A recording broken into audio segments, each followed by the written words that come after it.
The hour of 1 o'clock having arrived, I'll call this meeting of the House Ag Finance and Policy Committee to order.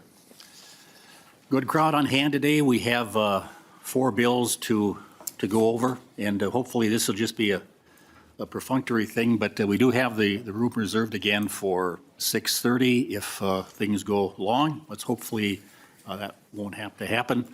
But again, 4 bills on the agenda. Hope to get through all of them in our allotted time. And again, a hard cutoff at 2:45.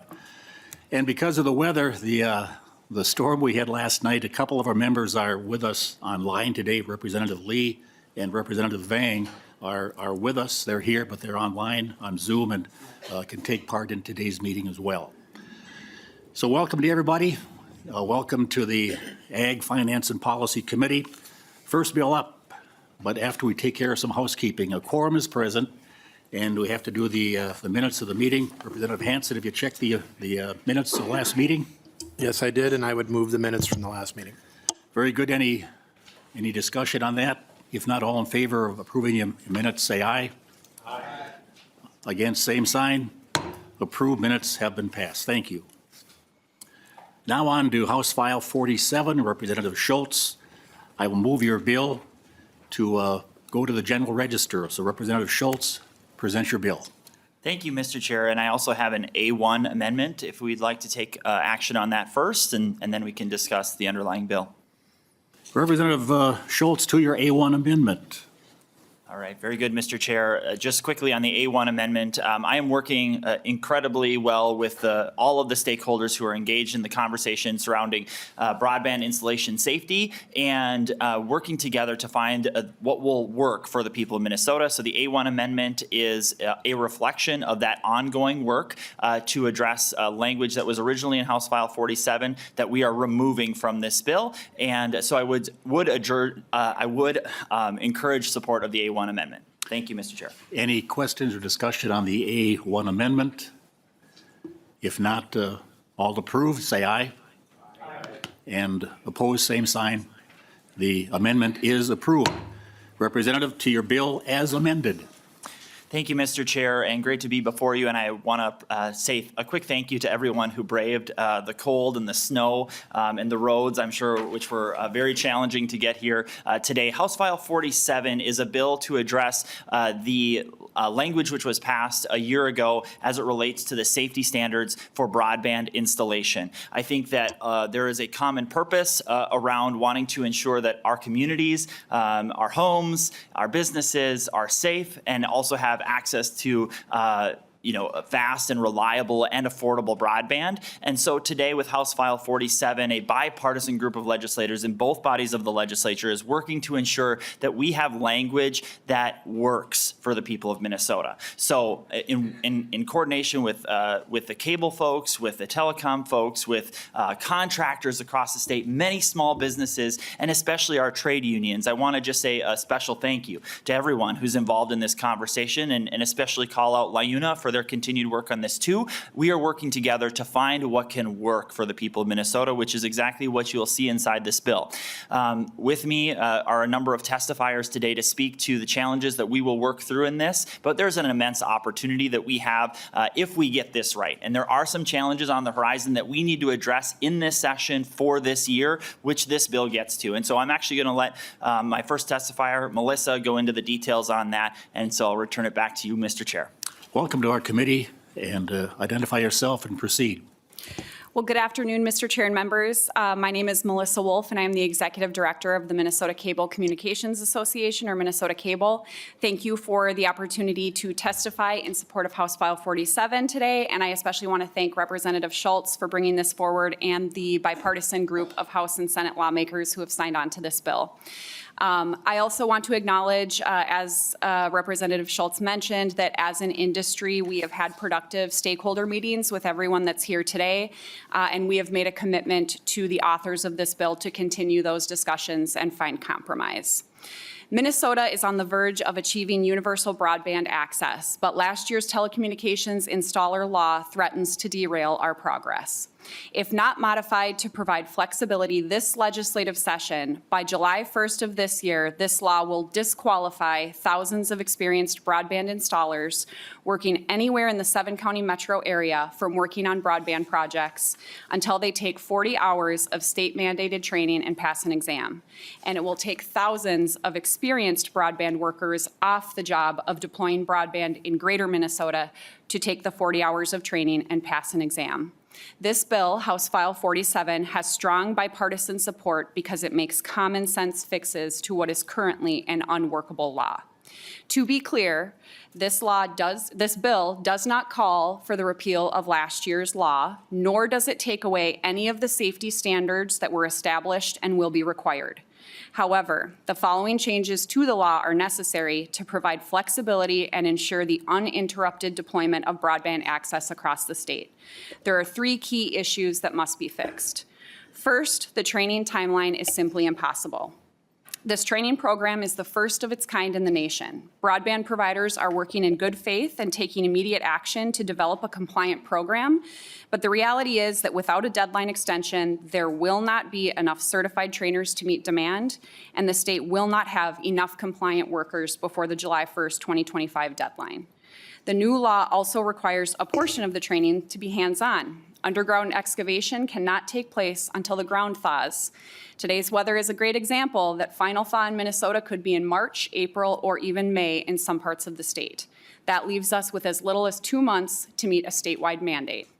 When this deadline is missed, and under current conditions it will be, providers and contractors will have 3 impossible choices.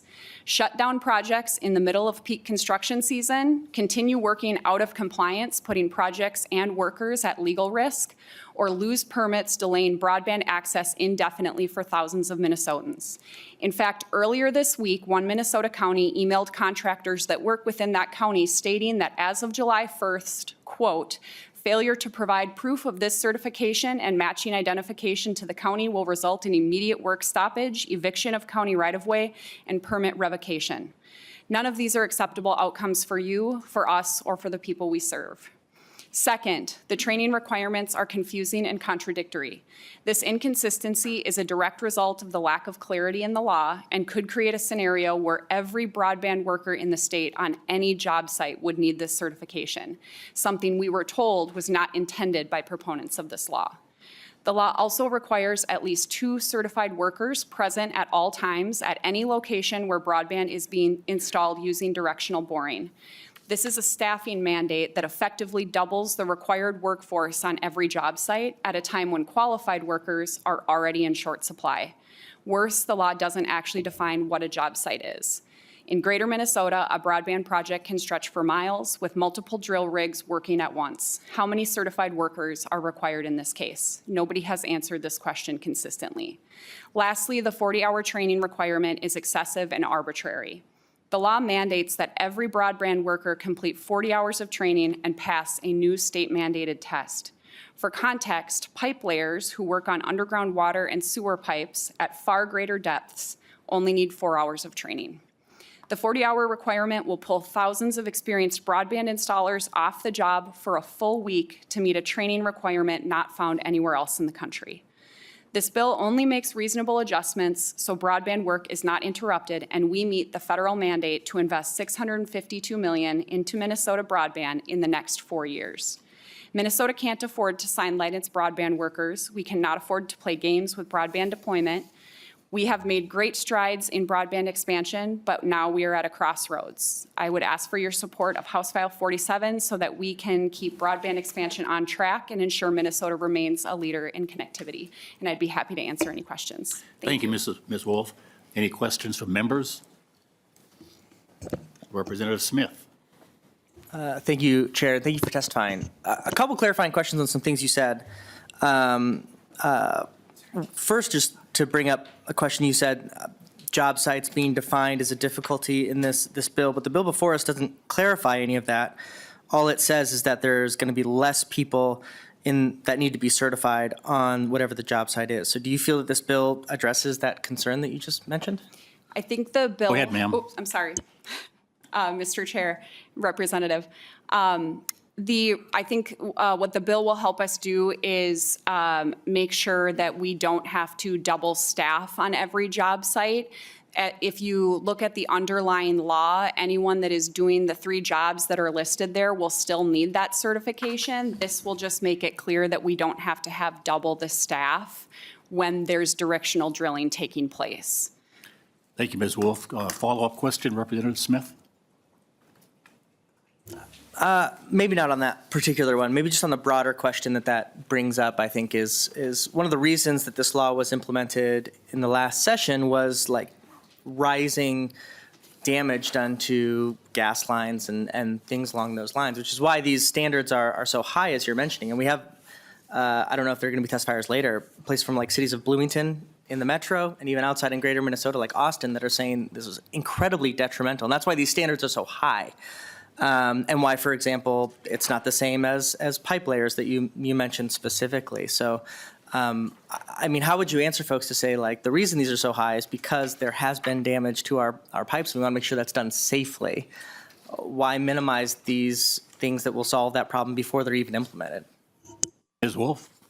Mr. Chair and Representative, obviously safety is paramount for our industry. Everybody that's in this room today takes, safety as their top priority. They all want to go home to their families at night. We want them to, and they don't want, they live and work in the communities that they're working in, and they don't want to cause damage. We won't, I won't tell you that there isn't damage that's taking place out there. Certainly this does happen. Last session, Representative Kraft carried a bill that actually made changes to our underground excavation law that I think will be the answer to a lot of these safety concerns and issues that we're seeing in the field. It allows more time for locates. It makes it more clear on the type of markings you have to have. It requires pre-construction meetings. Those are the types of things that will actually improve safety in the field. And I think what we've heard from contractors is that this bill really doesn't do much to address a lot of those safety issues, especially around locates. And again, I want to just reiterate that the bill isn't taking away any of the safety training that will be needed through this program. We just don't need 40 hours to complete it. Representative Smith? Representative Agbadje? Thank you, Mr. Chair. Also kind of just to follow up on that line. So is the main concern about the standards that were put in place is that the hours of training are too long, or the whole set of safety requirements in general? Ms. Wolf, go ahead. Mr. Chair, Representative, so I had a hard time hearing what you asked. Yeah, I'm just saying, is the main concern about the 40 hours and that is the main issue, or is there actually concern about all of the safety requirements that are put in place for the betterment of workers and the residents?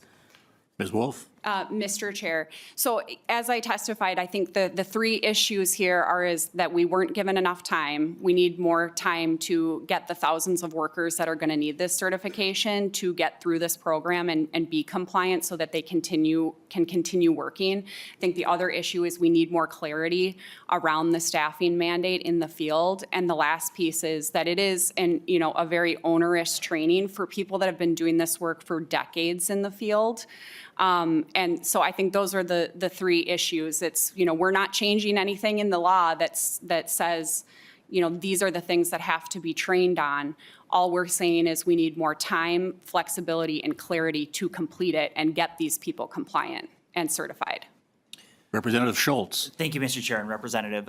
The goal of this bill is to make this workable for us. So it doesn't take away safety standards. This just ensures that we have the timelines to make it effective for us all so that communities are safe, workers are safe, and at the same time, we're also not limiting the investments that are going to be made, honestly, in your community. And that's the goal. It's just for it all to work together. That's my goal with this bill, and I'll continue to work towards that.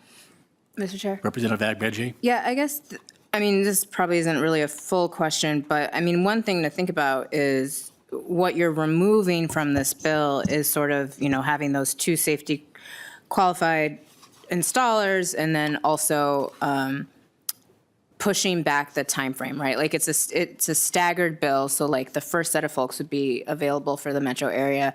That was done over a year ago, probably. And so I guess I'm a little bit concerned that what had been done in that time from when the bill passed to July of 2025 to prepare for that, for at least the 7-county metro area, and why now all of this is an emergency all of a sudden. And then also, what is it about having 2 people at the site that makes it completely onerous? So, I mean, you can respond to that if you want. I'm sure we'll hear more from the testifiers, but I'm just a little bit lost as to why those are the main concerns. Thank you. Want to respond, Ms. Wolf? Sure, maybe I'll just address, again, you know, and I tried to hit on this in my testimony, and Mr. Chair, Representative. So this law is the first of its kind in the nation. It does not exist anywhere else. That means we also don't have a pool of qualified trainers to take from to come and actually train these folks. So first, when this law passed last session, we had to let everybody know in the field that they have to now be compliant with this program. And I will tell you that there are a lot of associations and contractors that are just finding out now that they need this, that they need to do this. This is a group of folks that have never had to be in front of the Department of Labor and Industry before. Also, these programs didn't exist. So every program that the department is approving right now had to be created in the last year, then get approval by DLI. Then we have to train trainers to train the workers that are going to get the certification. And that's what's happening right now. And then within that time as well, as I mentioned in my testimony, part of this is hands-on that we can't actually start doing until the weather is better. And that's the problem with the July 1st deadline. Follow-up, Representative? Okay, thank you. Representative Smith? Oh, okay, sorry. Representative Lawrence had a question. Mr. Chair, thank you very much. I think in my understanding, the bigger question to this request of this bill and that's being brought before is that we have a timeline that if these projects are not done broadband in greater Minnesota, that is, the grants are there, the money is there to do it. If it's not done in a completed timely manner, those dollars are lost. Could we have a representative or a testifier comment on that? Representative Schultz? Thank you, Mr. Chair and Representative Lawrence. Our goal is to make this workable. Currently, with the way that the bill is outlined on the dates provided and then especially the amount of hours together, those two things make it challenging to get the totality of the number of workers that work in this space through those training modules that are just being set up, right? There are some who have a couple that have already been set up already. There's different associations who are working through that process with DLI in a very cooperative manner to try and make that happen. It's just we're stretched for time on this, and it should happen in a normal and natural cycle. So consider contractors, consider workers, consider union members who, honest to goodness, they're out doing the work as soon as they have the chance to do it when there's the thaw. And we need to provide for the opportunity for them to do it in a way that's flexible so that, one, everybody's safe. Number two, that we're able to do this in a way that's not impacting the rollout of broadband installation. Representative Hanson? Thank you, Mr. Chair. And, you know, there have been a number of assertions on safety.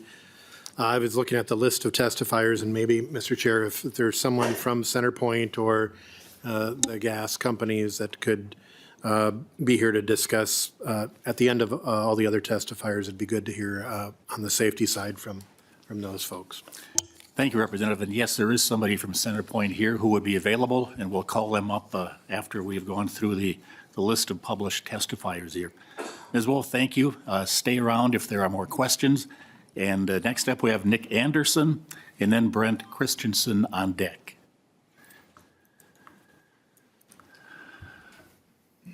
Mr. Anderson, identify yourself and proceed with your testimony. Thank you, Mr. Chair, members of the committee. As was said, my name is Nick Anderson. I'm here representing Anderson Underground, a company out of Sauk Rapids. And speak into the mic, okay? I'm sorry. Yeah, there you go. Thank you. Also, my broader organization of Sellenrick Holdings, collectively, we employ about 500 people and have been serving the telecommunications industry for over 45 years. And we do projects all over the country, as well as the 7-county metro area and outstate Minnesota. So we are directly affected by these current and proposed training requirements. We feel that the intent of the legislation is good, and we agree that damage prevention focus is very important, but we strongly believe there's some problems with the implementation to what we're trying to do here. So we, like many other companies in the room, are active members of the Power and Communication Contractors Association. I myself am a board member. The PCCA has helped its members establish a Department of Labor recognized underground utility installer technician apprenticeship program, of which our company is currently enrolled. This apprenticeship program requires participants to complete a classroom component as well as competency-based field demonstrated skill sets. Our program is recognized by the Department of Labor at the federal level. Shoot. Take your time. Yeah, we're recognized at the federal level. We think we should also be recognized at the state level as a qualifier for this certification. Without some allowances for current proven qualified workers to do their jobs, we're at risk of delaying projects and pushing an already depleted workforce out of our state. Additionally, our company CEO, Steve Sellenrick, is a Common Ground Alliance board member. We use CGA best practices in our daily operations. Their approach involves all stakeholders in the damage prevention process and not just the contractors. Through industry initiatives, CGA has set a goal of 50% reduction in utility damages over the next 5 years. Our company has internally documented a 90% decrease in at-fault utility hits and a 60% overall decrease on gateway fiber projects, specifically using CGA's best practices. If damage prevention is a true driver of the legislation at hand, all stakeholders, contractors, utility owners, locating companies, and municipalities need to be part of the solution together and should strongly consider joining the CGA, participating in their Damage Prevention Institute, and adopting their best practices. Could you wrap up your testimony? Yes, sir. In a few seconds? Thank you. Yes, sir. We feel immediate changes need to be made to the current law to keep projects on track. Our request is to recognize federal Department of Labor registered apprenticeship programs as a means of contractor qualifications. Also, we'd like to see all stakeholders join the CGA and participate in their Damage Prevention Institute. Without the recommended changes, we risk contractors leaving the state over redundant training. Furthermore, by looking at only one stakeholder, the contractor, we're failing to solve a more complex damage prevention problem in our communities. Thank you, Mr. Anderson. Questions for the testifier? If not, Mr. Christensen, go ahead, and thank you, Mr. Anderson, for your testimony. Thank you, Mr. Chairman and members of the committee. Good afternoon. For the record, my name is Brent Christensen, and I'm the President and CEO of the Minnesota Telecom Alliance, or MTA. We are a mixture of cooperatives, family-owned companies, privately held and publicly traded companies throughout the state of Minnesota. And even though we have different corporate structures, we have one thing in common, that's our commitment to serving Minnesota. Last year alone, MTA members invested nearly $300 million in private capital to expand broadband in Minnesota. And I'm here today in support of House File 47. Mr. Chairman, let me start out my testimony by telling you what this bill is not. This bill is not anti-union. We have several MTA members that are union shops and employ over 750 union members. This bill is not a repeal of a hastily passed legislation from last year. It merely addresses a few of the issues that are necessary to make our industry get into compliance. Let's also be clear that the law passed last year is not about safety. It's about creating a new education program. If it were strictly about safety, then it would be housed in the Office of Pipeline Safety and not Department of Labor and Industry. If this were about safety, then it would apply more than just the telecommunications industry, and it would apply to all utilities. If it were about safety, then it would apply to more than just locators and laborers. If this were about safety, it would use the tools that are already in statute.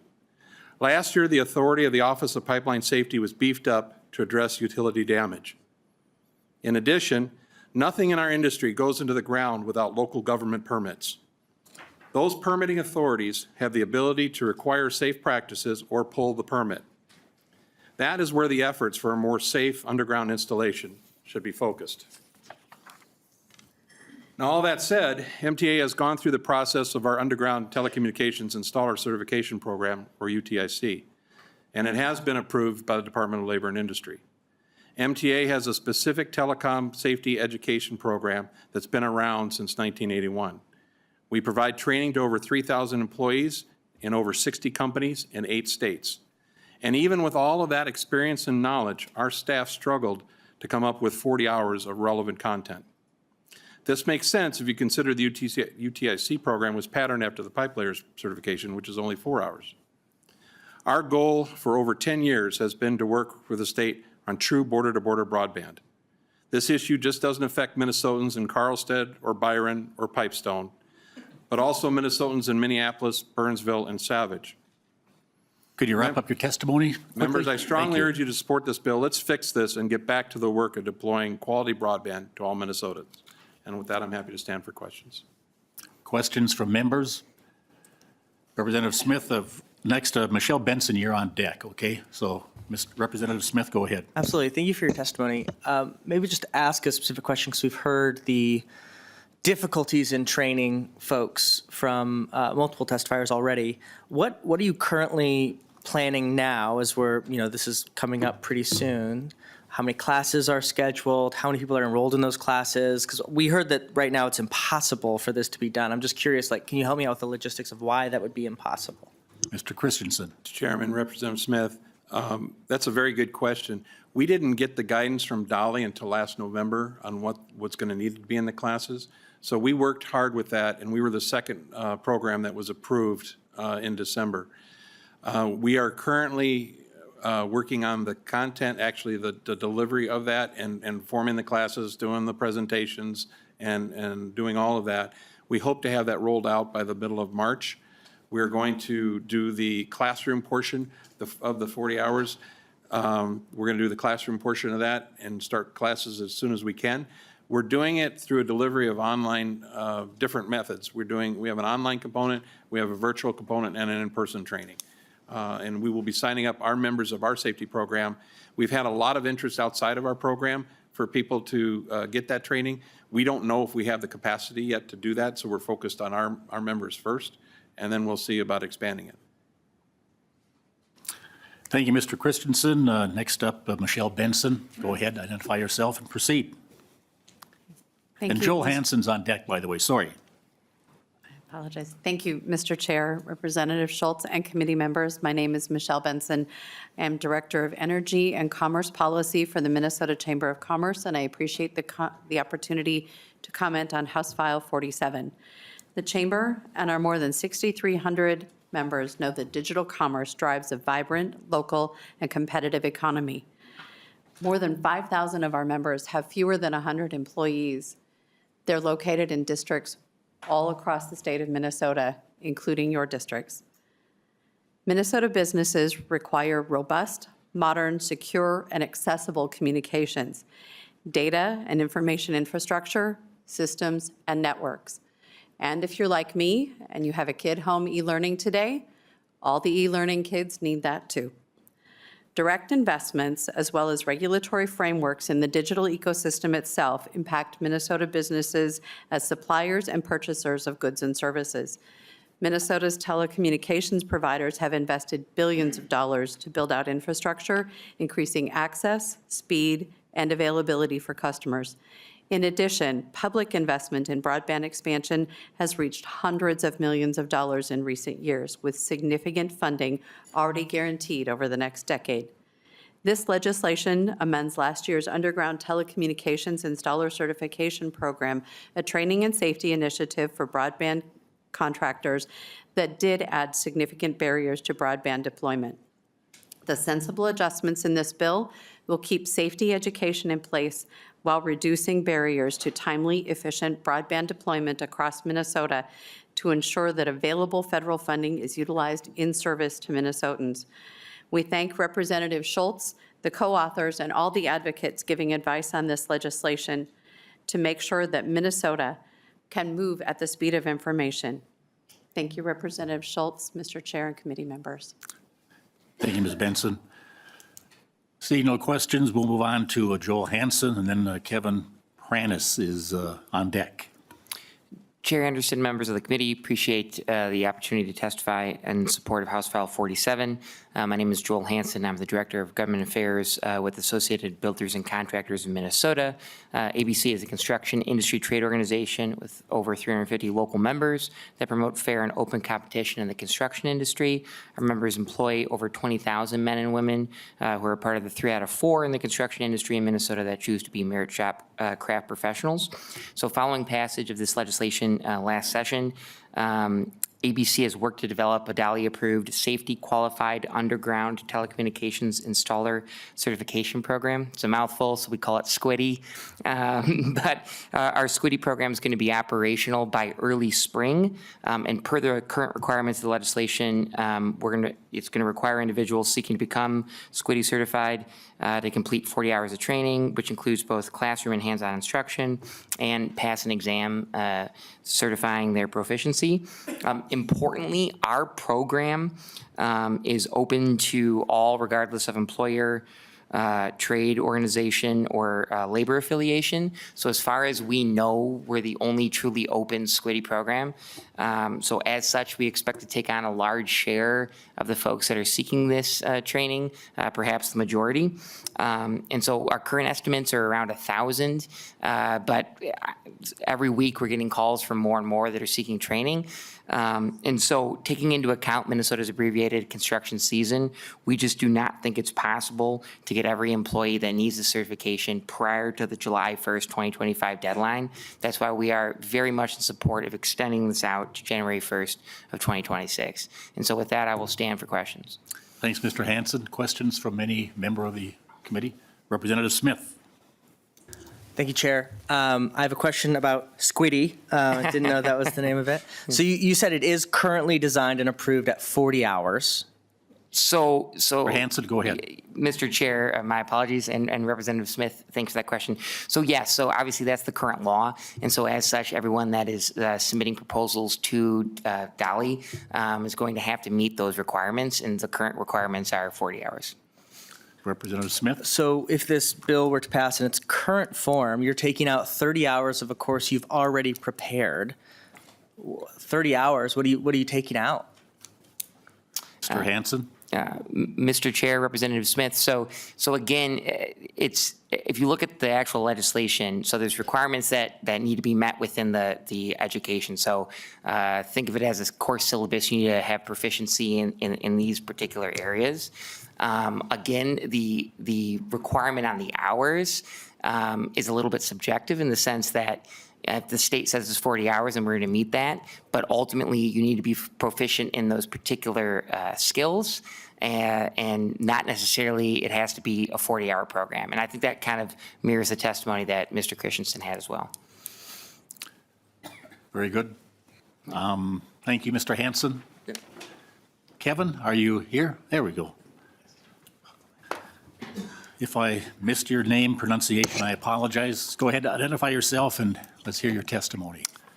Thank you, Chair Anderson, and committee members and Representative Schultz. Kevin Pranis on behalf of LiUNA, Minnesota, and North Dakota. We represent 14,000 construction laborers who do a wide variety of construction, buildings, civil infrastructure, energy, and telecommunications infrastructure. And appreciate the chance to speak to this bill. First, just want to clarify a couple of things about the process for the passage of the broadband safety bill. It was crafted based on a year's worth of research, interviews with broadband workers and contractors, energy utilities, state and local officials. What we found was high rates of damage that were driven by high turnover rates, which Representative Schultz and contractors have cited as a challenge in this industry, together with a lack of consistent training.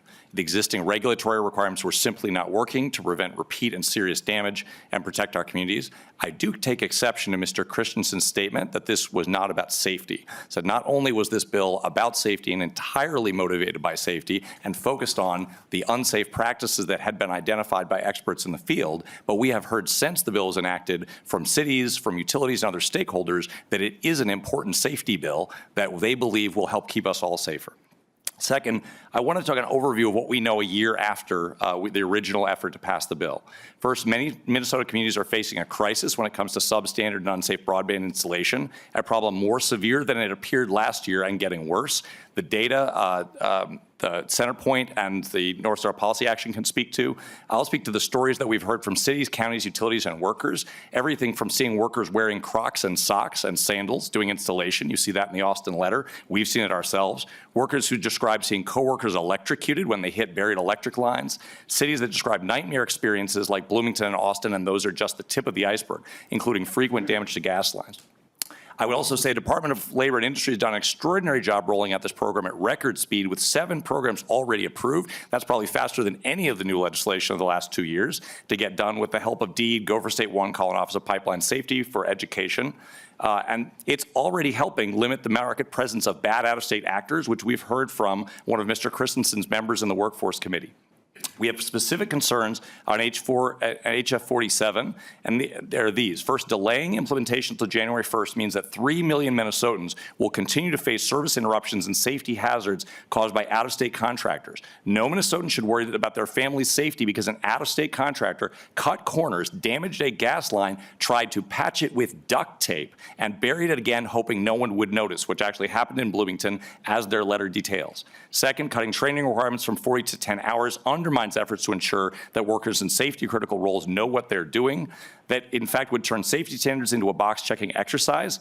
And with respect to Representative Schultz, cutting training from 40 to 10 hours does take away safety standards. I would point out vis-a-vis pipe layers, our union trains the majority of pipe layers in the state, and they have to take 80 hours of training before they're allowed to take an exam through our program. And finally, clarification on which workers must be certified. We agree that that's worth doing and are waiting for the Minnesota Telecom Alliance to pull together contractors so we can workshop and make sure we have the same idea of who has to be covered.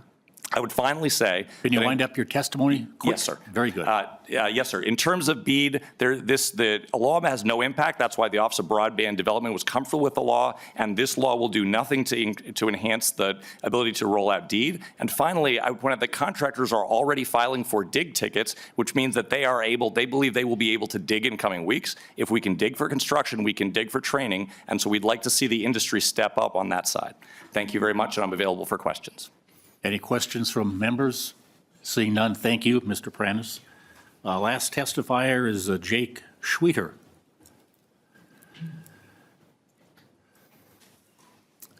Welcome. Identify yourself for the record and proceed with your testimony. Thank you, Chair Anderson, members of the committee. Thank you for the opportunity to testify today. My name is Jake Schweitzer, and I am the Executive Director for North Star Policy Action. We are an independent research and communications institute dedicated to improving the lives of working Minnesotans. I'm here today to ground this conversation with a sense of the scale of the problem that we're facing. Last year, we conducted an analysis of the problem done to underground infrastructure in Minnesota in the years 2020 to 2022. And all of our data came directly from the Common Ground Alliance, the industry working group focused on preventing damage to underground infrastructure. We didn't make this data up. What we found was alarming. Telecommunications installation was the leading cause of damage to buried infrastructure in Minnesota by a substantial margin, averaging more than 1 strike per day. This telecom-induced damage was not only more common, but also generally done to essential utilities, including nearly half of all telecom hits occurring to natural gas lines, such as the one that caused the 1998 explosion in St. Cloud that killed 4 people. The scale of telecom damage looks even more troubling when focusing on specific types of work that were shared across utilities. 60% of all damage taking place in Minnesota during directional drilling came from telecom installation. While telecom, electric, and gas utilities all engage in directional drilling, telecom accounted for twice as many damage incidents as electric and gas utilities combined. Telecom's drilling damage is also distinct in terms of the source of error, where more than 3/4 of drilling hits from natural gas and electric are attributed to locator error. Nearly half of all telecom damage came from excavator errors, indicating mistakes made by the people doing the drilling. And where our report focused on 2020 to 2022, we are currently updating our analysis to include newly available data for 2023. And unfortunately, far from indicating a declining issue, it would appear that things got worse for telecom installation in 2023. Our analysis, which we will be publishing soon, suggests that telecom has made up a growing share of underground damage year over year, including an increasing number of strikes to natural gas lines, and particularly large jumps in damage from directional drilling and excavator error. Last year, the legislature took a big step forward in addressing what we found to be a serious public and worker safety problem in passing the broadband safety bill. The data show that telecom installation remains a significant and growing source of damage, and we have serious concerns about any efforts to undo that progress. Can you wrap up your... I'm all finished. Thank you so much, Okay, and I look thank forward you. to any questions. Questions from members? Is Mr. Schweitzer wrapped up his testimony? Sorry about that. No, I'll get Thank you very much. Anybody, in Representative Hanson, you had mentioned something about boring, and I think there's somebody from the gas company here who could come on up. Thank you, Mr. Chair. So when they get there, go ahead and ask your question. Welcome, ma'am. Could you identify yourself for the record first? Good afternoon, Chair and committee members. My name is Crystal Gores. I'm the Damage Prevention Manager at CenterPoint Energy. Thank you for giving me an opportunity to speak. We had a question first. Oh, question, Representative Hanson, shoot. go ahead. Sure, sorry. Mr. Chair. Thank you, Mr. Chair. Just looking at your experience with CenterPoint and what you could tell us in the field on safety. Go ahead, ma'am. I'm glad you asked. The magnitude of fiber that is being installed is causing a dramatic increase in damages to our facilities. In reviewing the last 2 years of data, the top 2 telecom damage issues causers are inadequate hand digging, which means they failed to expose the utility without damage, usually digging with a shovel right over top the locate marks, causing damage. The second one is failure to hand dig within tolerance zone. What that means is they failed to pothole and spot the utility before they cross it, and they didn't monitor the depth of the directional drill head, and that caused damage. We call that blind boring, so they're not taking the precautions. We feel that having the safety certified installers, which is outlined in this law, would absolutely help those top 2 causes for damages. Interestingly, Go ahead, ma'am. Go ahead. in 2023, our total damages, underground damages, were 783. Of those damages, 27%, so 213, were due to telecommunication damages. In 2024, we took a really big jump. Our total damages were 870, an 11% increase from the previous year. And of those, 342 were telecommunication damages. That's 39%. That's a 60% increase. It's concerning for us. We feel that education best practices and the DIG law would be also beneficial to be included in the safety certification training. We have local contractors that don't comply and out-of-state contractors that don't know the best practices or the law, so that's an issue. Representative Hanson, any further questions? Did you have it, wrap it up, ma'am? Yes, that's all I have. No questions. Representative Lee, question. Thank you, Mr. Chair, and thank you for your testimony. So I'm just curious, of the 342 damages, can you let us know what's the cost to CenterPoint or to the ratepayers of the state of Minnesota because of the disturbance in the service? That is an excellent question, and I apologize. I was worried about boring everybody with details, even though they're important. It's considerable. If you have a service line that's damaged, we can range anywhere from 500 to 1,000. Part of the problem when you have a directional drill damage, sometimes there's damage that occurs and they don't know they hit it. If it's not spotted like it's supposed to, when the operator comes out because of the emergency, they actually have to take the time to find where that leak is. And that takes considerable time. So if they damage, say, a service line and they continue working, they're crossing multiple other facilities, so we don't know what they hit. So there's an increased risk with that, but also increased cost because it's going to take us more time to determine where the damage is. Representative Lee? Thank you, Mr. Chair. Just a quick follow-up. So can you tell us, when there's a damage, who's responsible for that? Is it CenterPoint you have to pay for, to fix that? Or is that, push on to our ratepayers? Or, is the contractor that did the damage, are they responsible for that? Excellent question. So Go ahead, ma'am. we investigate, Chair and committee, sorry. I'm new at this. We investigate the damages as they come in, and we bill the contractor who's responsible, and that would be if it's the contractor that caused the damage, or if it's, say, our locator that mismarked the facility, we would bill them in turn as well. So whoever's responsible for the damage. If it is us that's responsible, of course, it isn't billed, it's CenterPoint Energy's responsibility. And all this information is reported out for who's responsible for what, and the root cause for all of our damages to MinOps. Thank you very much. Thank you, ma'am. Thank you, Chair and Committee. See nobody else in the audience who would care to test? Oh, we have one testifier. Come on up, sir. And Mr. Chair, we'd like a roll call on the bill. Roll call has been requested. It will be done. Thank you, Mr. Chair. Welcome, sir. Your name and go My name ahead. is Jason Clare. I represent STF Services. We're one of the small companies that actually does this work every day. And I'm really glad that Crystal just was up here because yesterday I came up here to give you a real-world example of how this work happens, how these damages happen. And yesterday, we had a great example of this. We had one street that I have 2 crews working on because we're the ones who like to get punished by working in the winter. So, but there's one street there, on that one street with 2 cul-de-sacs. Out of the 15 gas services we need marked, 14 of them were mismarked, which means way off their marks. I'm talking 20-plus feet, most of them. Okay, this is a problem because I didn't only have that, I also had a mismarked power line, a primary that would feed power to the entire cul-de-sac. 16 houses would have been without power also. Okay, I had a valid locate ticket. We called it in, we followed the laws. Everything said it was marked and cleared, there was paint on the ground. And by the law that already exists, we followed it to the T. We could have, as a company, just cleared out a window and at the depth that we're gonna bore through, and we could have bored through those areas because we cleared out the tolerance that they have to locate. And I guarantee you, we would have caused damage to multiple homes or multiple gas services and probably taken out the primary power to the whole neighborhood, right? I'm telling you this because this is the vast majority. I've been doing this for 14 years. I'm still out in the field every day with my guys doing stuff. And over the 14-year period, this is the vast majority of the causes of these damages that we're talking about. And this was an extreme example because it was all on one street and there's 14 of them. It's not usually that bad on one little section, but this was an extreme case, which actually was CenterPoint Gas. I worked most of the day with CenterPoint damage prevention people to correct it, right? We could have just kept boring, done the legal things that we had to do, worried about our bottom line, but instead we shut down production and we worked with the CenterPoint crew. We called Vanguard out there for the power, worked with them, and we got everything squared away. And it cost us thousands of dollars in lost production and downtime.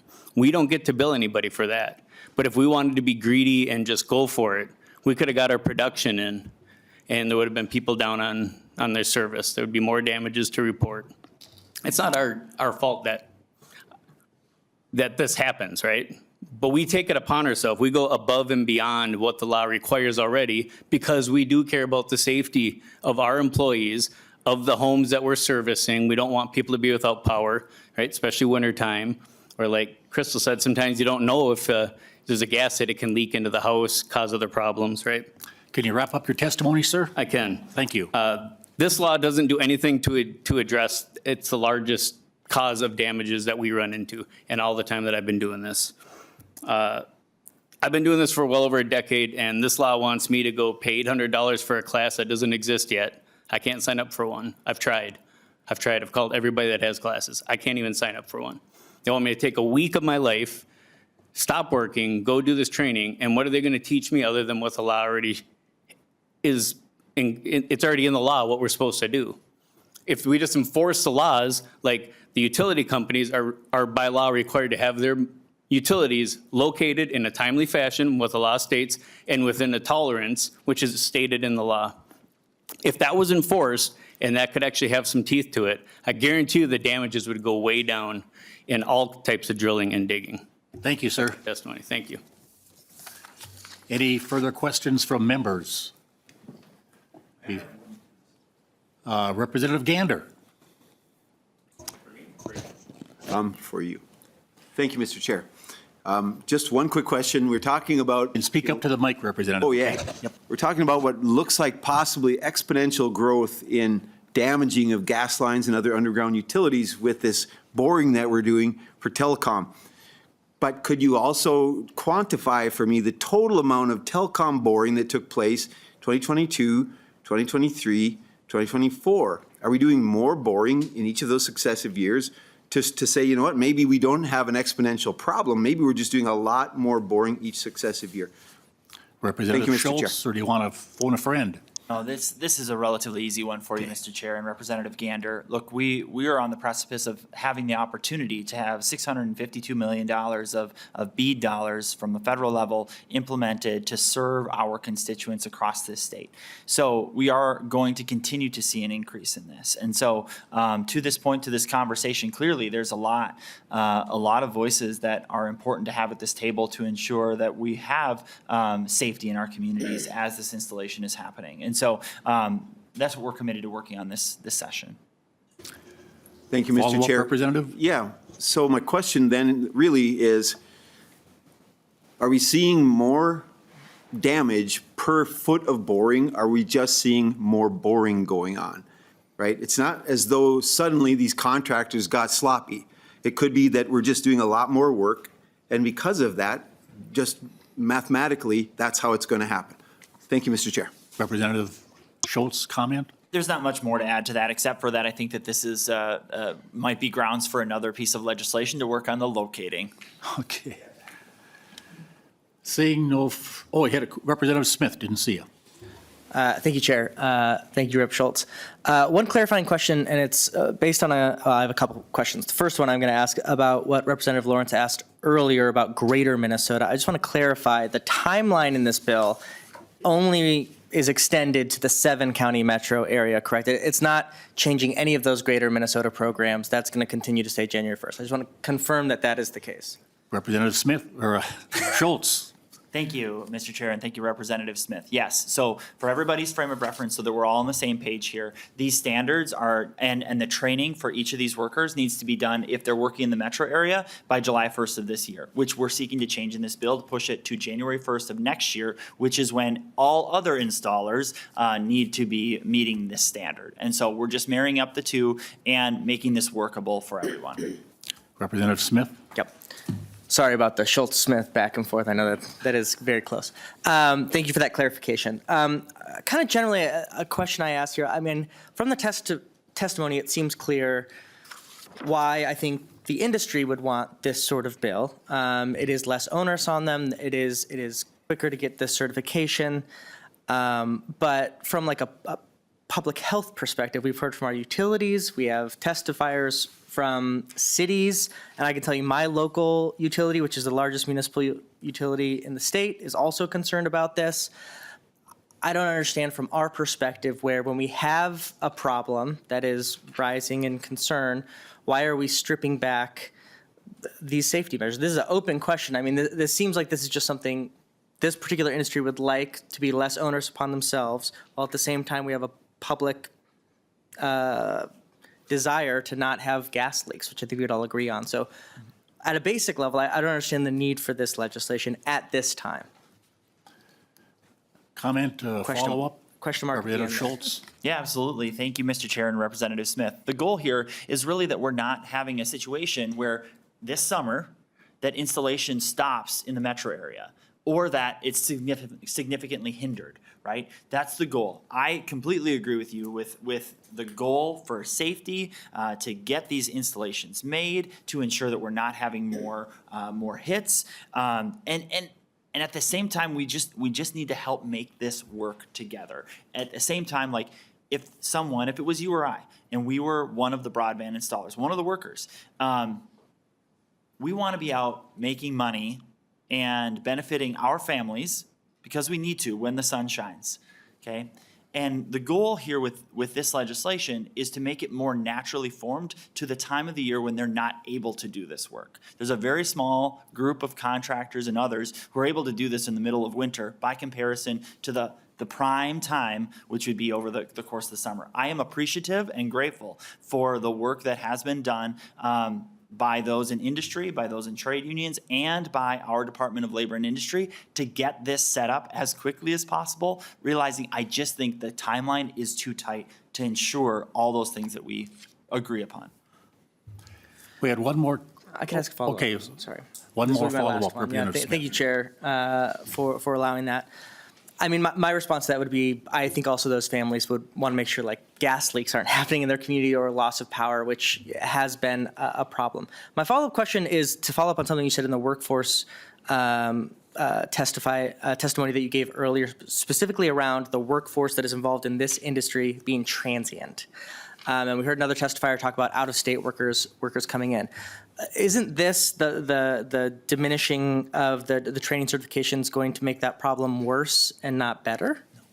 Representative Schultz? Thank you, Mr. Chair. Representative Smith, the quick answer to you is no.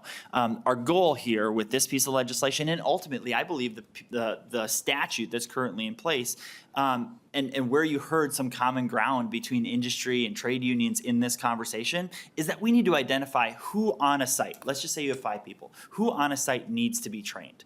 That's the open question that everybody in the conversation is seeking clarity to, which is what I'm committed to working through during this session. Representative Agbadje. Thank you, Mr. Chair, and thank you, Representative Schultz. I guess kind of following along the same lines of Representative Smith, if the issue really is just the timing of when the training is happening, why isn't this just a bill to push back the start date? Why is it that we are cutting out some of the safety requirements that, you know, cities have told us that they need, the utilities have told us that they need?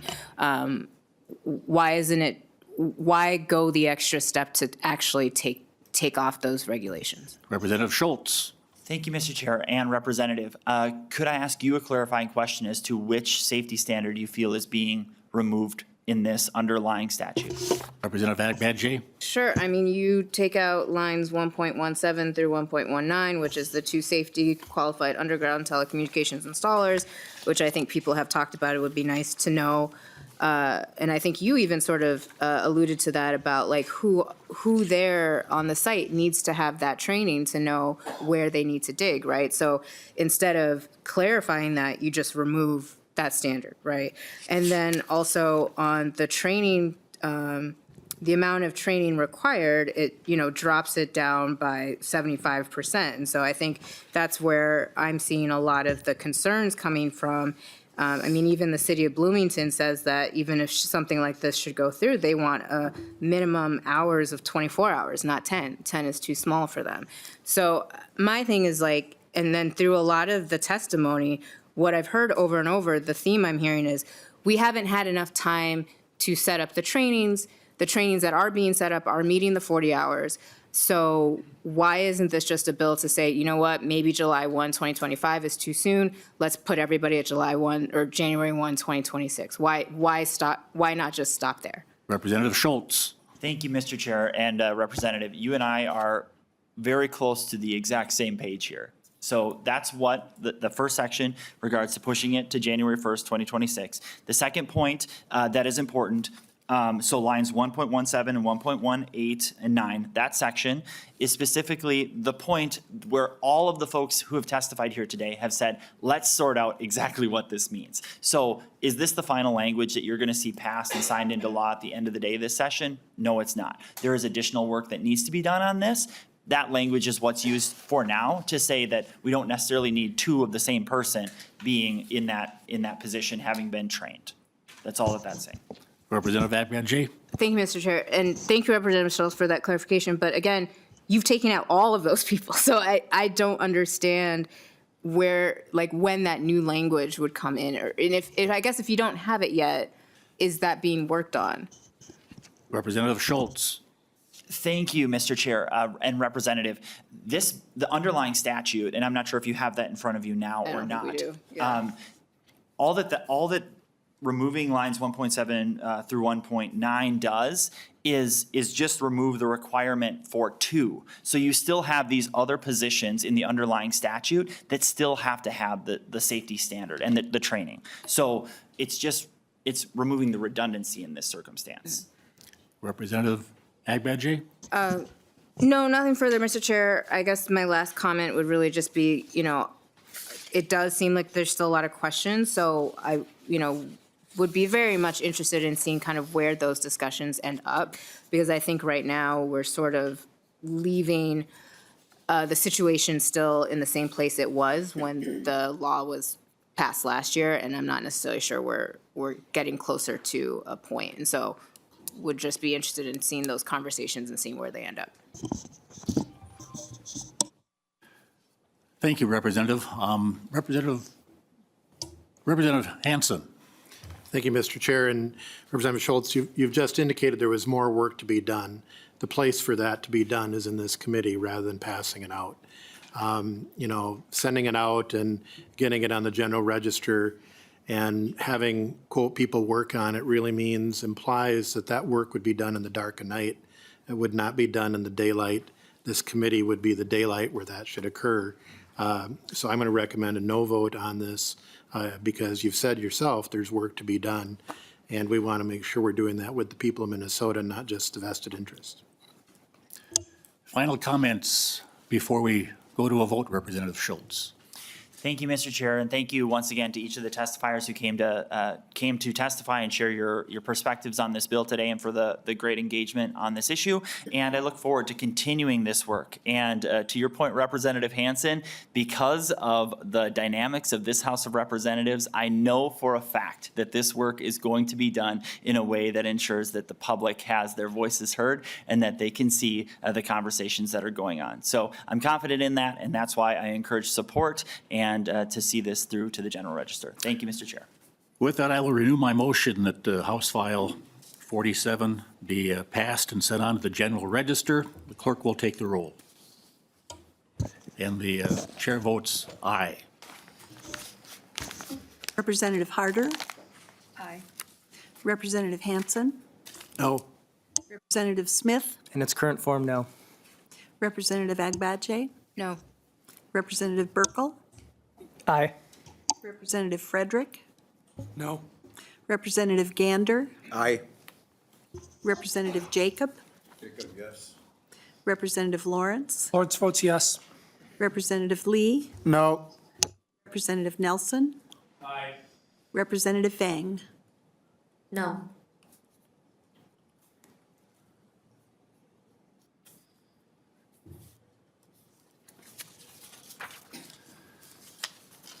There were 7 ayes and 6 nays. The motion passes and the bill will be sent on to the General Register. Next bill up, and I think I should again remind members that it looks like we may be coming back tonight. We'll reconvene at 6:30 back here if we don't finish by a hard 2:45. That's what they were here for.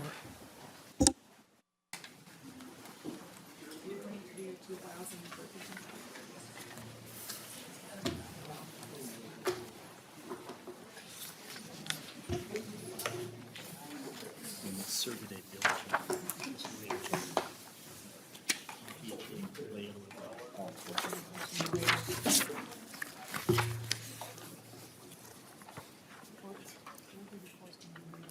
Yes.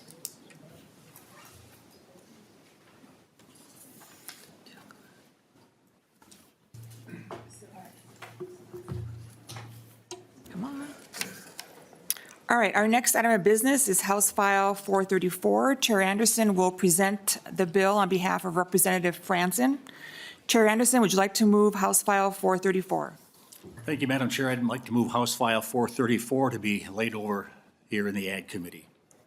Chair Anderson moves that House File 434 be re-referred, or excuse me, to be laid over. Chair Anderson, please present your bill.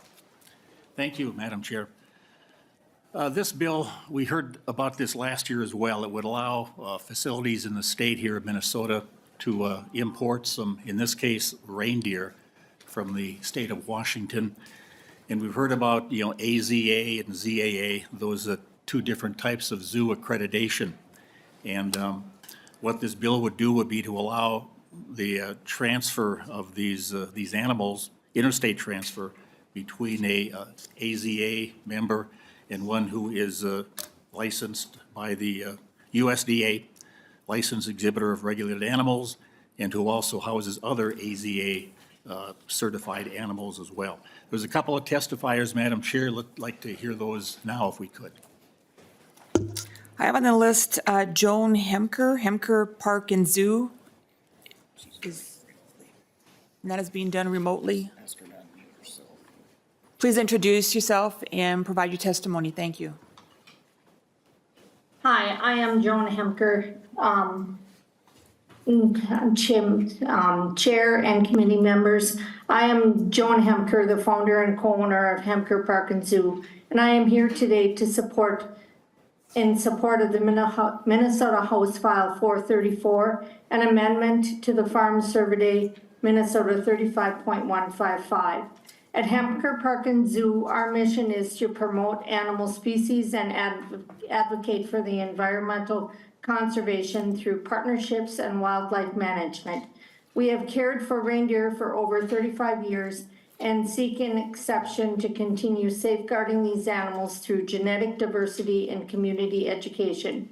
As one of the only 3 zoological facilities in Minnesota with reindeer, it is crucial for us to maintain our herd and bring in new reindeer from an accredited zoos for responsible population management. Reindeer are exceptional creatures, not just because they are Santa's preferred animals, but also due to their remarkable characteristics that help them thrive in their environment. Some of these traits are reindeers have a unique 2-coat layer to insulate them from the harsh winters. Unlike most deer species, reindeer calves are born without spots. Both females and males have antlers. Hemker Park and Zoo houses over 48 animals from 26 different AZA institutions right here in Minnesota. For every animal we house at our facility for an AZA institution, we go through an extremely rigorous inspection with them on site inspecting our husbandry policies, the exhibits, daily care, vet care programs, animal standards, but the emphasis that focuses on staff, animal, and public safety. We have met and exceeded over 26 AZA institution inspections. In addition, one of the co-owners of Hemker Park and Zoo is a member of AZA. We also are involved in numerous breeding programs to maximize genetic diversity, ensuring the preservation of these animals for future generations. Affording AZA accreditation institutions and not a USDA licensed exhibitor of regulated animals that houses animals owned by institutions accredited by the American Zoo and Aquarium Association and participates in American Zoo and Aquarium Association Species Survival Program is truly unjust. While excluding the above entities, we follow those requirements. It is also problematic from a legal perspective. The Equal Protection Clause of the United States Constitution requires state government bodies to treat an individual in the same manner as others in similar conditions and circumstances. Singling out USDA licensed zoos that house animals owned by AZA facilities and work with the species survival programs for more restrictive treatment could violate the zoo's right to equal protection under the law and from an animal welfare and public safety perspective, has no rational basis, as the current exemption allows zoological facilities to import Cervidae into the state. As a woman-owned business based in Minnesota, our goal is to advocate for equality, similar to the acknowledgement an AZA entity would receive. Our plea is not to bring in white-tailed deer into Minnesota, but to continue our work with reindeer and genetic diversity. Hemker Park and Zoo fully supports and urges the amendment H 434 to Minnesota Statute 35.155. Thank you for listening to me, and I am available for any questions. Are there any questions from members for the testifier? All right, seeing none. Chair Anderson, do you have any other testifiers? Yes, there's a representative here from the DNR. Thank you. Please state your name for the record and begin your testimony. Thank you. Madam Chair, members, for the record, my name is Pat Rivers. I'm the Deputy Director for the Division of Fish and Wildlife at the Minnesota Department of Natural Resources. Just about a year ago at this time, the Washington State Department of Fisheries and Wildlife discovered a deer that had died just north of Spokane, Washington. That deer tested positive for CWD. The ensuing fall required hunters in eastern Washington, Region 1, to bring their deer in for sampling. That sampling of over 1,200 deer collected by hunters resulted in 3 additional positive deer for CWD. We have real concerns about how House File 434 would allow importation of animals without adhering to our best management practices related to CWD. Unfortunately, our current testing methods are a lagging indicator related to the disease. We have invested as a state in the University of Minnesota's Minnesota Center for Prion Research and Outreach, or MinPro, on a live test. We would support importing animals once we do have a live test that can confirm conclusively that those animals, by a validated test, do not have the disease. Thank you very much. Thank you for your testimony. Do members have any questions for Representative Hanson? Thank you, Madam Chair, and Representative Anderson. This bill is being laid over, is that correct? That's correct. Madam Chair, Go ahead, Representative Van. I think that's really important. You know, I know this was going to go to the floor, and with the testimony from the DNR, really, you know, this and other bills have come forward undoing some of the work we did, comprehensive work we did on CWD in the past few years. And when we start dealing with these one-offs, we're really juggling biological grenades until one of the pins falls out. And this is really an example of that. I think, Representative Anderson, it would be good when hopefully we are co-equal in the future to bring in the University of Minnesota Prion Research Center to give an update on the live test for the committee. I think that would be helpful, but until then, we should continue the strongest protections we have, and I'm glad you're laying this over.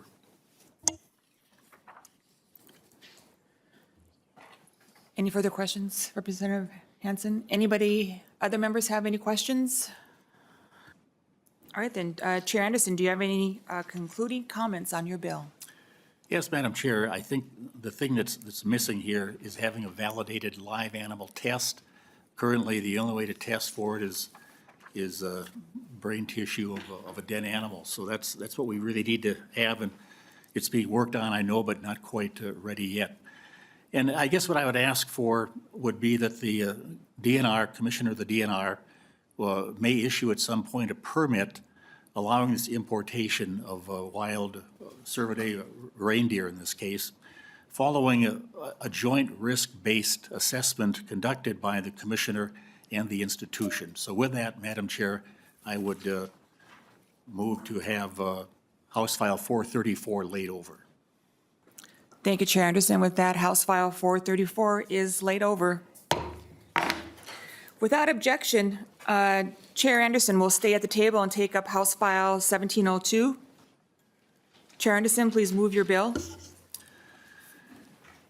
Again, Madam Chair, thank you. This is an important bill, I think. This committee has had a long tradition of funding farm safety initiatives, as well as seeing the importance of mental health and what the state does in terms of helping farmers and really everybody in the very important topic of mental health. And what this bill simply does, Madam Chair, is allocate $100,000 in fiscal year 26 and $100,000 in 27 to the Department of Ag and the Commissioner for outreach and support to farmers, ranchers, and others in the ag community. And I would also hope to see some of that could be used in the area of farm safety. We've talked about grain bin safety, where farmers can get sucked into a moving grain bin of grain, and that can be deadly. So with that, Madam Chair, I would ask for support for House File 1702, which allocates some money. And we also have an amendment, Madam Chair.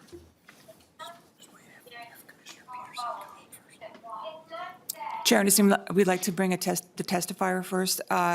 Commissioner Tom Peterson would like to speak to the bill. Welcome, Commissioner. Please state your name for the record and begin. Thank you, Madam Chair and members. Tom Peterson, Commissioner for the Minnesota Department of Agriculture.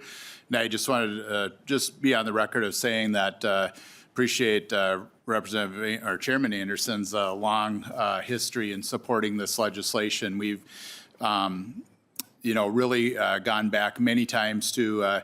It really started quite a few years ago. The Star Tribune did a story about tractor rollovers and that we had had so many deaths in tractor rollovers. And then we created our first piece on that. And then in 2019, we had 11 Minnesotans died in bins and in silos, really tragic year. And so along the way that this dollar appropriation has been in there and does a lot of good work. And so not just on the ROPS, which is the tractor rollover, the grain bin safety, that, we continue to work on, but also our mental health crisis lines and other outreach that we do.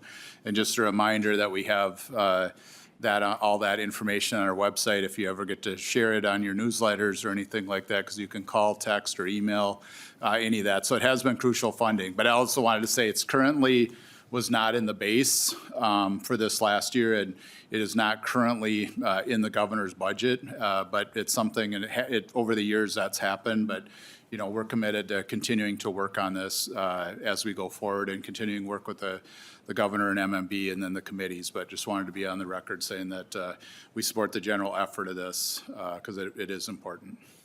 Thank you. Thank you, Commissioner. Do members have any questions for Commissioner Peterson? No, it's always a pleasure to see you. Thank you. Our next testifier is Gail Donkers, a farmer from Minnesota Farmers Union, testifying remotely. Please state your name for the record and begin. My name is Gail Donkers, and I'm a farmer in southeastern Minnesota in Faribault. Thank you, Chair Harder and the members of the committee. My family raises soybeans, corn, alfalfa. We finish hogs, bottle calves to market weight cattle, and raise baby doll and Dorset sheep that we sell for breeding stock across the United States. On behalf of myself and Minnesota Farmers Union, I'm glad to share our strongest support for continuing our state's investment in farm and rural mental health and safety. This investment, which I know has been leveraged significantly from federal funds, has allowed MDA to be a national leader in helping farm families and others manage stress, prioritize their mental health, and stay safe on the farm. In part, this appropriation helps MDA manage the Farm and Rural Helpline, which connects farmers and others to mental health support.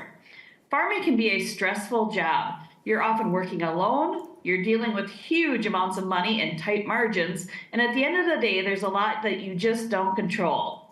The weather, input costs, or trade wars, to name a few. When the stress reaches a certain point, it's really important that there's a resource there and that it's easy to access. I can say that from personal experience because I've accessed these resources personally. In November of 2019, I had the opportunity to attend the Safe Talk 4-hour face-to-face workshop that was sponsored by MDA. The Safe Talk workshop teaches how to prevent suicide by recognizing signs, engaging someone, and connecting them to an intervention resource for further support. The training was completely and fulfilling, and there was a waiting list for the attendees. And I am grateful for this training and have used it multiple times.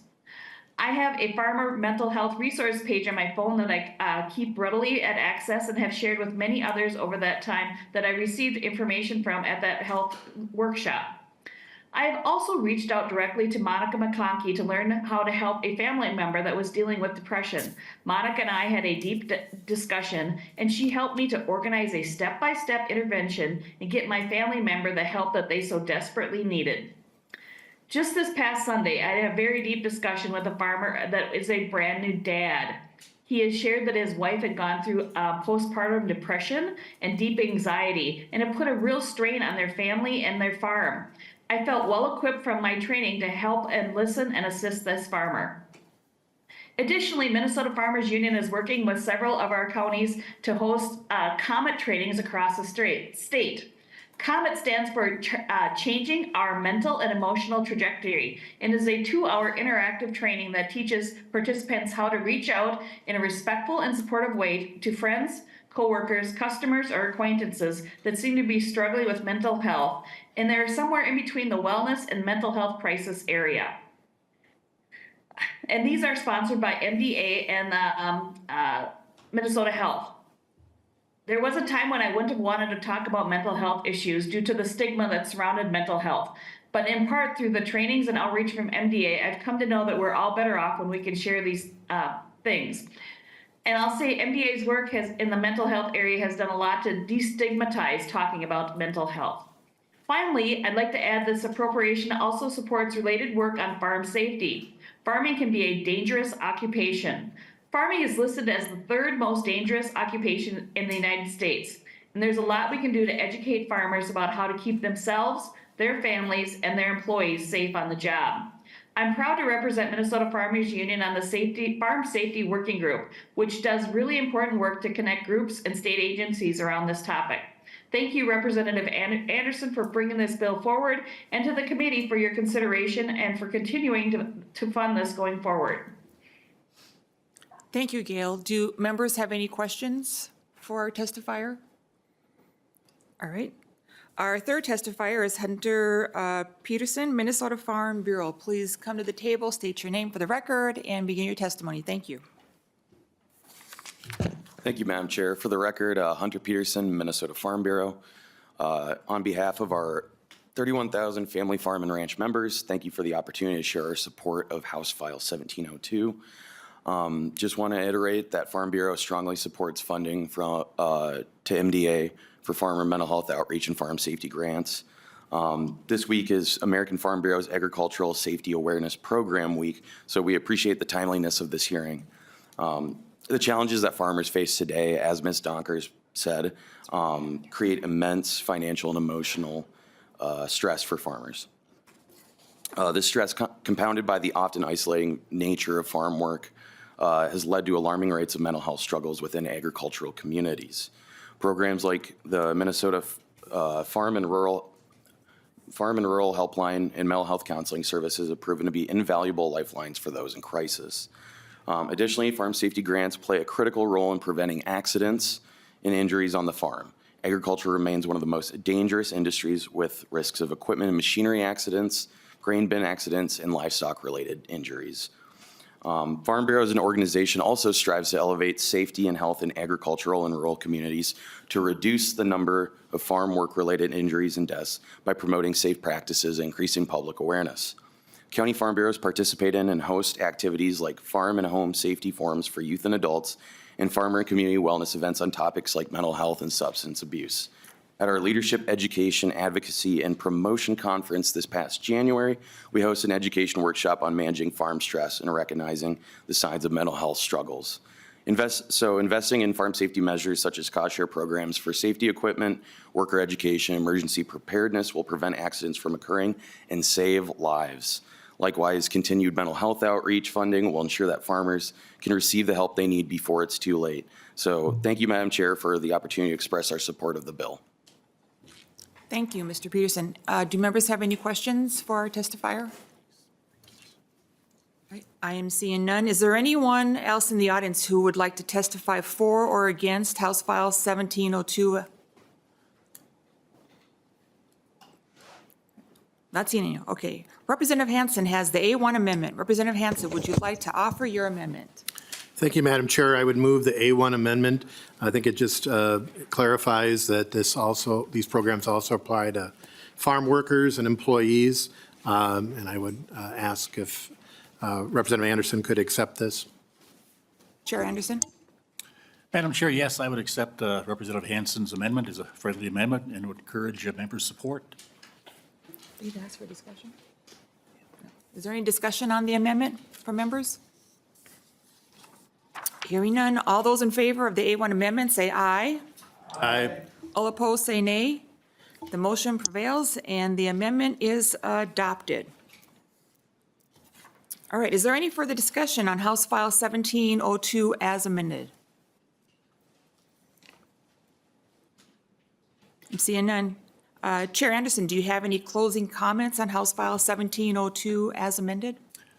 No, Madam Chair, a lot has been spoken and very truthful about the issues of farm safety and such and mental health, and I would just ask for member support. Thank you, Chair Anderson. House File 1702 as amended is laid over.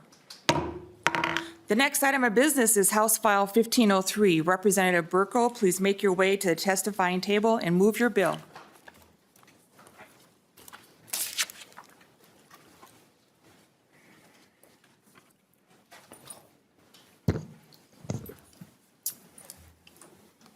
Thank you, Mr. Chair. Go ahead, Representative. I would like to move House File 1503 to be laid over. Representative Burkel, to your bill. Thank you, Mr. Chair. I'd like to, if possible, could we move the A1 amendment right away? Get the bill in shape. Oh, yeah. We'll move the A1 amendment. Is that your wish, Yeah, I'd like to Representative? move the A1 amendment. Okay.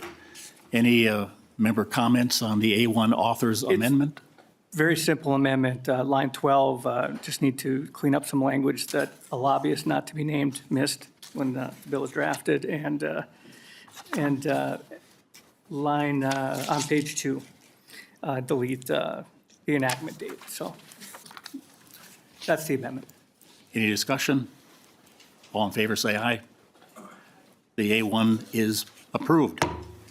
All right. Thank you, Mr. Chair.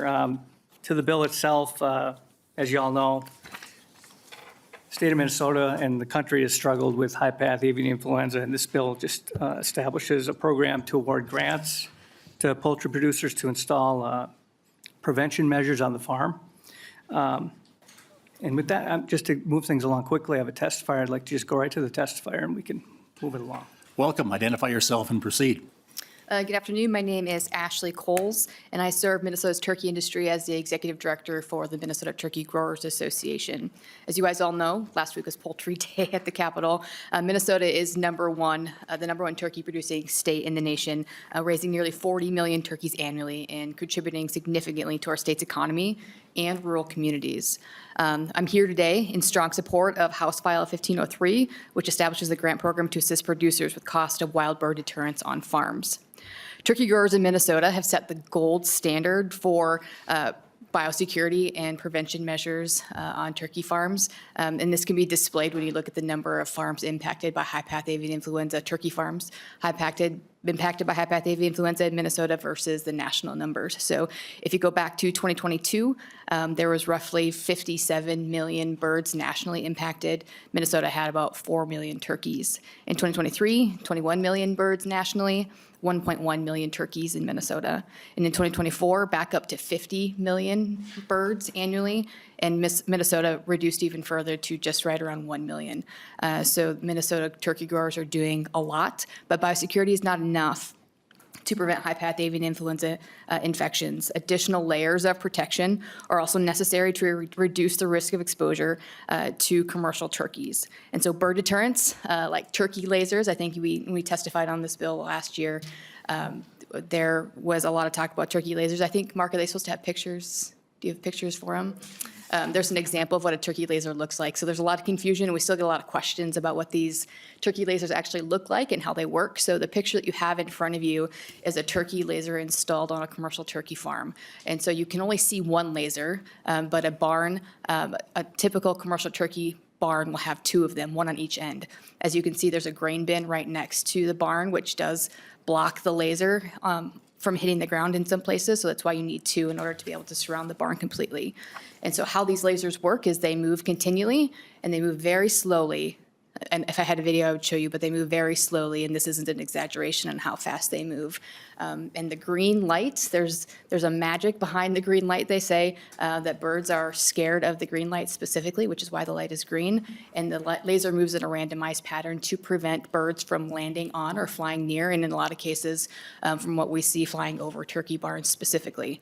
This is also not a novel technology. This is the same technology that airports use to keep birds off of runways. Vineyards and orchards also use them to keep birds off of their trees and their berry bushes. Since 2023, Minnesota turkey growers have installed over 100 lasers on their farms. So we're contributing that to some of the reduction of impact of high path on turkey farms in the state. While some of those predate last year's grant, there were a number of them who took advantage, a number of growers who took advantage of the HPI prevention grants and grants like that in the past year. I think that's all that I have. I just want to say thank you again for hearing this bill today. Thank you, Representative Burkel, and I'm happy to answer any questions that you may have. Mr. Coles, I would ask the first question. You said this has been installed on about 100 farms or barns. So has the success rate been good? Yeah, so it's 100 lasers, so it's not necessarily 100 barns, Okay. right? So for most barns, it requires 2 lasers in order to be successful. Okay. And so from the folks who have installed, and I wish we could have gotten a gentleman here from the southeast corner who's seen a lot of success. But, you know, from the folks who install these lasers, they're not breaking with high-path avian influenza, and they're actually seeing a change in bird patterns. And there's one guy, I think, who last week was here, when talking about the lasers he installed on his barn, that they want their neighbors to get them too, because the birds are landing on their turkey barn now instead of his after he installed his lasers. And so, you know, just for justification for this grant, there are a lot of folks who would like to install these lasers because they're seeing success and hearing success from their neighbors, but they are cost prohibitive, which is justification for the grant. One laser costs roughly $17,000 to $20,000 per laser, because we are competing with airports and the like, and if they require 2 per barn, it's a significant capital purchase for these folks. And so I guess that's just further justification for a grant like this to help folks just layer on, again, another layer of protection in addition to robust biosecurity. Have another question from Representative Vang. Thank you, Mr. Chair. I just have a question to perhaps Representative Burkel of how much of the funding you think you're thinking about. I know that we designated funding for turkey lasers last biennium in the last cycle, and I know that there's probably lots of federal funding coming. So I'm curious to see how much more funding do you think this program will be needed? Representative Burkel. Thank you, Mr. Chair, and thank you, Representative Vang, for that number. I believe, Bruce, could you come up? I believe last year's number is in the 300,000 range, but I want to check with Bruce for sure. Welcome. Identify yourself and proceed. Sure. Thank you, Mr. Chair. For the record, Bruce Clavin, I represent the Minnesota Turkey Growers Association. And we put in blank funding here pending the forecast tomorrow and how your committee budget comes together. Part of the reason this was blank is the department rolled this into a livestock disease prevention program last year, and it was part of a package. And so when we rejacketed the bill, it was to introduce it to the committee again this year. And no funding really set for it until we see what the targets are. Okay. That was our thought process anyway. Any follow-ups, Representative Vang? Yeah, I just wanted you guys to hone in on how much funding do you guys think you'll need to, I guess, address the need? Because considering there's going to be lots of federal funds, there's already funding currently already. So how much more money do you guys think you'll need? Representative Burkel. Thank you, Chair Anderson. Representative Vang, I would say as much as we could possibly get to mitigate the problem in front of us. I think we've all seen in the last year the impact of avian influenza on the industry, especially in the layer industry. And I'd like to see this program expanded as much as possible in Minnesota just to mitigate the issue in the state. Ms. Coles, go ahead. Yeah, so just as a follow-up to the specificity to the federal funding that was currently rolled out by Secretary Rollins in the past 10 days or so, there is some specificity to that money for egg layers, right? So there's currently not a carve-out in that for turkey currently. We're working on getting some clarification as to see if the turkey industry does qualify for some of those dollars, but as of right now, they are solely focused on the egg layers. Yeah, I was going to mention that also. That's what my take of that too so far. It's to bring down the price of eggs. Anything else, Representative Vang? No, that'll be all. Thank you, Mr. Chair. Thank you for the clarification. Okay, thank you. Representative Burkel, further comments? We have a couple of amendments to get to. How do you want to proceed with those? Let's proceed with the amendments, Mr. Chair. We have the A2, I believe that's Representative Hanson. Thank you, Mr. Chair and Representative Burkel. When we had the previous testimony last week with the Board of Animal Health, there was a discussion about the movement of raw pet food from poultry or livestock that were potentially had been culled. So this would ban that sale and distribution, an explicit ban. The bill 1503 is described as an avian influenza prevention program. So this would, I believe, fall under that title and in the clauses. So it helps prevent the spread that has been occurring from raw pet food. Representative Burkel. Thank you, Mr. Chair. If Representative Anderson would clarify his understanding of cult, because I'm curious as to how he's come up with this amendment. Representative Hanson. Thank you. Mr. Chair and Representative Burkel, those would be ones with depopulation programs. I realize that most of those are composted, but obviously something got through the system. So when there's a depopulation and there's culling, I am not talking about normal culling of cows, but if there is a positive high-path avian influenza that is occurring and you are depopulating turkeys, chickens, or other livestock, then that pet food, that raw meat would not be made into pet food to be distributed. Representative Burkel. Thank you, Mr. Chair, and Representative Hanson. I guess I fail to understand the logic of the amendment, other than, I mean, from my own experience, just knowing what culled birds, what happens when you compost culled birds. They, you know, on a quarantine farm, there's no avenue for that product to be in pet food. So that confuses me. But beyond that, it's really, technically, this would be an FDA issue, a food safety issue at FDA, not necessarily part of MDA, unless MDA would like to comment on that. But in my mind, this is a federal FDA issue.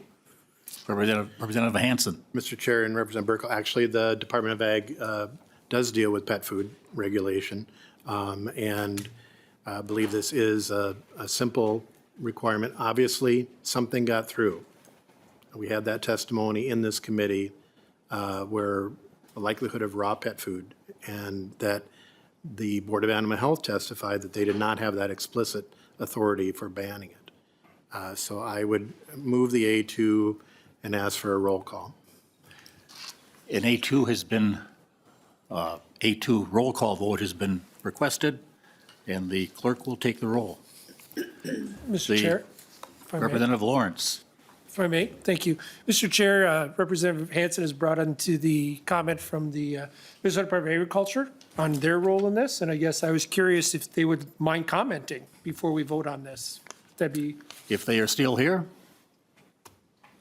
Mr. Chair, thank you. yes.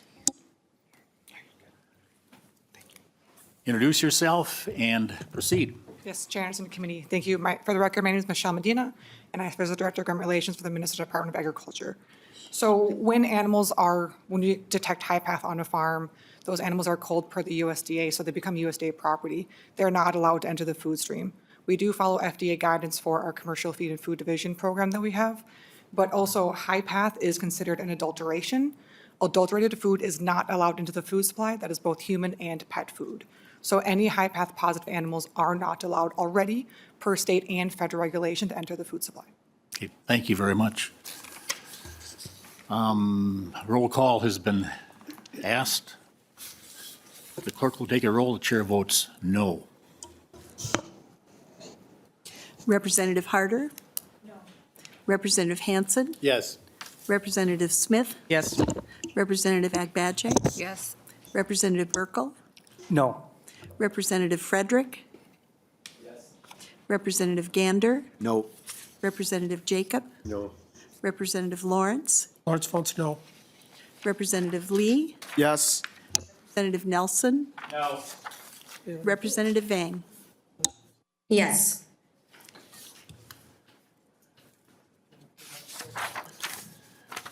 By a vote of 7-6, the amendment does not pass. We now have the A3. Again, Representative Hanson. Thank you, Mr. Chair. I would move the A3 amendment. The A3 amendment, again, we're under the heading of Avian Influenza Prevention Program. The bill 1503, as it stands, assumes that the only transmission would be from wild birds to domestic poultry. And so it provides for devices on that assumption. What the A3 amendment does is inserts money with the University of Minnesota to monitor manure, compost, and air quality. There has been recent publications that one of the sources of transmission may be manure. And so it gets in the air, moves, and a laser isn't going to stop that. The commissioner would coordinate with the Board of Regents to monitor wastewater treatment systems for the presence of avian influenza. The commissioner must provide personal protective equipment for agricultural workers, farm workers, poultry and livestock processors, processing employees and provide biomonitoring for the presence of avian influenza in those agricultural workers, farm workers, or poultry and livestock processing employees that volunteer. So a voluntary biomonitoring program to see if the virus or if the disease is being brought into human population. And then it says, if there are federal dollars that come to the State Department of Agriculture for biosecurity, that they be distributed through a randomized process rather than a first come, first serve.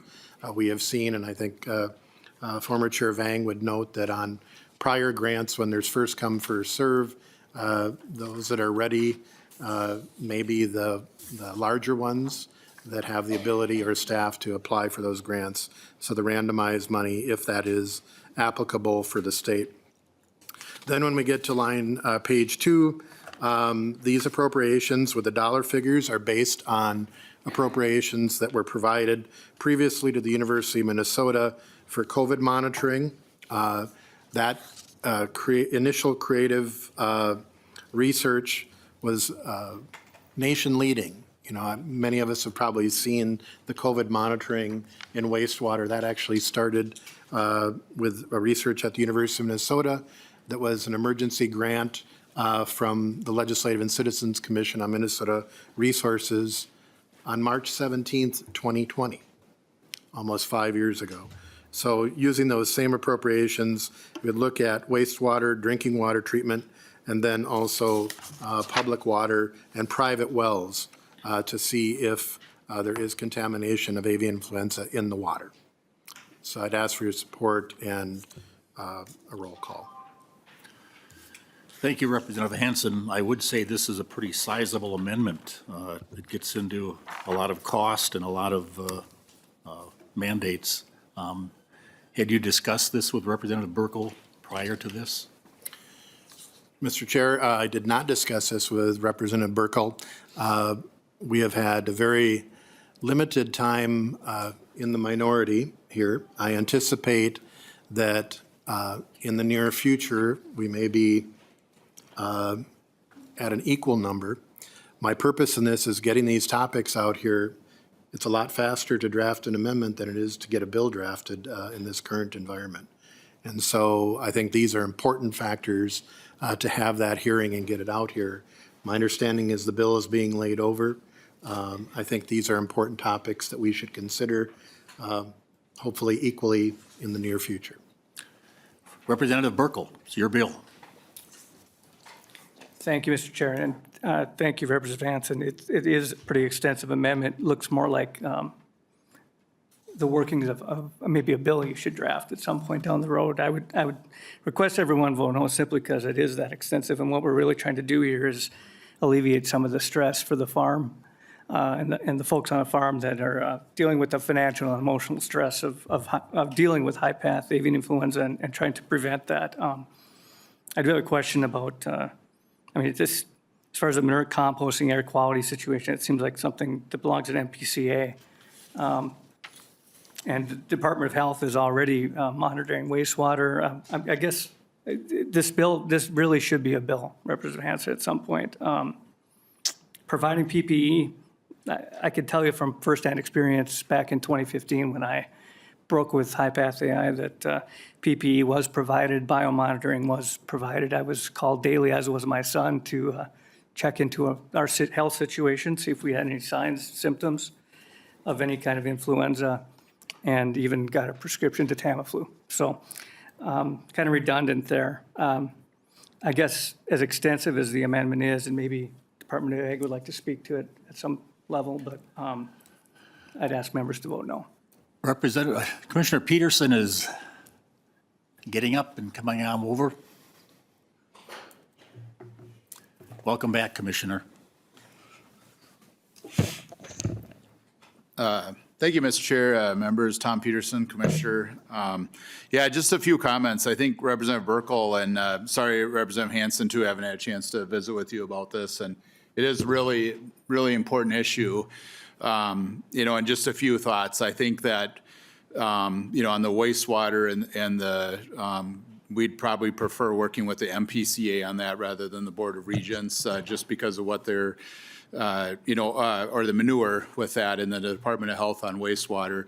I did want to say, though, on line C, want to make it very clear, the Department of Health is here in the audience too, that they do make PPE available for farmers. So, goggles are the really important thing, because one of the things we've seen in the human health cases is conjunctivitis, masks, gloves, all of that. Your farmers in your district, if they want to, we have the link right on our website where farmers can go and apply. And Department of Health's been a great partner in this. And so also in the testing that goes through, and we have a positive farm, we did have, not just we've been doing this on poultry all along, or the Department of Health has, but also on the dairy farms this summer that we offer testing. We get a lot picked up. But we also want, legislators to know that farmers in your district can get the free PPE. And Minnesota, I think, has had the best uptake of any state in the nation on their supplies to help the workers too and everything. And so the other thing I would just mention is the federal funds, we're going to kind of see, as Ms. Cole said, this was just rolled out last week. It is my concern too, is we do have layers in our state, but not like some other states. Our big industry is obviously the turkey industry, and this is highly focused on eggs and egg prices. So as commissioner, I've been advocating for this also to go into turkeys as well. So just a few comments, and appreciate, glad to keep working on this because it is an important issue. Thanks, Commissioner Peterson. Final thoughts, Representative Burkel. Thank you, Mr. Chair. Just would ask members to vote no on the amendment, and you can take the roll.